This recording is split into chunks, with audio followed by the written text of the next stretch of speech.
ऐसी कई बस्तियां हैं चेरनोबीव में जो इस वक्त पूरी तरीके से तबाह हो चुकी हैं। वही बस्तियों की तस्वीर हम आपको दिखा रहे हैं कि चेरनोबीव शहर, जो कि एक अहम शहर यूक्रेन का माना जाता है, यहां पर कई बस्तियां इस वक्त रूस के हमले के बाद जलकर पूरी तरीके से तबाह हो चुकी हैं। रूस के ताबड़तोड़ हमलों से इन गांवों में आग लग गई है। रूसी हमले से हर तरफ आग और तबाही का मंजर दिखाई दे रहा है। चेरनोबीव की तस्वीरें देखिए जो जाहिर तौर पर बयां करती हैं कि कैसे पूरे के पूरे गांव और यहां पर बसे लोग अब विनाश का सामना कर रहे हैं।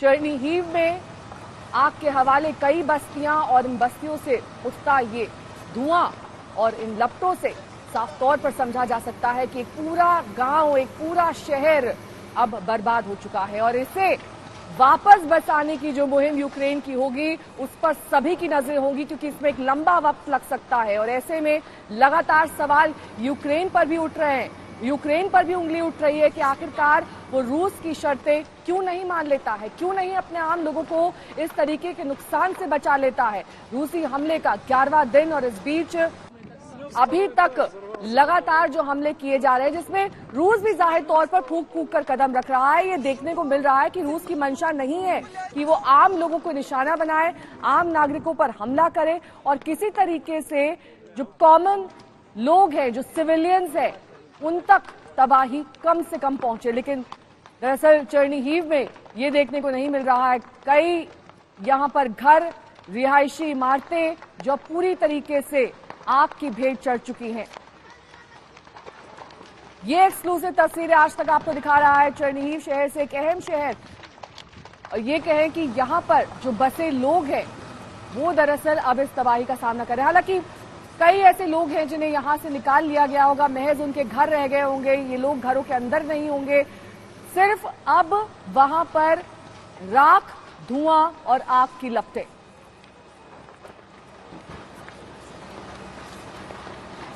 और ये आग युद्ध की दरअसल अपने साथ तबाही और विनाश लीला लेकर आती है। और ऐसे में ही दरअसल सवाल उन नेताओं पर भी उठाए जाते हैं जिनके फैसलों को लेकर अब ये कहा जा रहा है कि कैसे अब 11वें दिन बातचीत के 2 दौर बीत चुके हैं, उसके बावजूद कोई निष्कर्ष नहीं निकल सका है।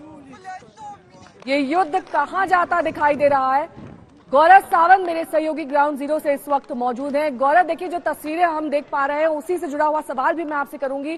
चेरनोबीव पूरा का पूरा शहर इस वक्त आग की भेंट चढ़ चुका है। ऐसे में सवाल यही उठता है कि आखिरकार ये युद्ध कहां जा रहा है, क्योंकि अगर कीव और खार्किव को कैप्चर करना होता तो रूसी सेना बहुत पहले कर चुकी होती, लेकिन एक सोची समझी रणनीति के तहत वो ऐसा नहीं कर रही ताकि कम से कम तबाही हो। इस समय बेहद गंभीर स्थिति है। युद्ध के 11वें दिन चेरनोबीव ज्यादा दूर नहीं है राजधानी कीव से। अगर आप मानचित्र देखिए इस पूरे क्षेत्र का, तो चेरनोबीव को निशाना बनाया जा रहा है। ये तस्वीरें हमारे दर्शक देख रहे हैं, वहां पर भारी नुकसान पहुंचाया जा रहा है। ये एक तरह से शोल्डर्स है चेरनोबीव की। अगर आप बात कीजिए या इरपिन की बात कीजिए या ओस्टोमल की बात कीजिए, कीव में अगर आप घुसकर वार करना चाहते हैं तो आप कीव के जो डिफेंसेस हैं, कीव के आसपास के डिफेंसेस हैं, उनको पूरी तरह से ध्वस्त कर रहे हैं और यही रूस की सेना इस समय कर भी रही है। ओस्टोमल में भी जबरदस्त वार किया गया है, चेरनोबीव में भी और इरपिन में भी। इरपिन में तो पलटवार भी बहुत जबरदस्त तरीके से रूस ने करने की कोशिश की है, जहां दोनों देशों की लड़ाई में कई हेलीकॉप्टर और विमानों के नुकसान की भी बात हो रही है।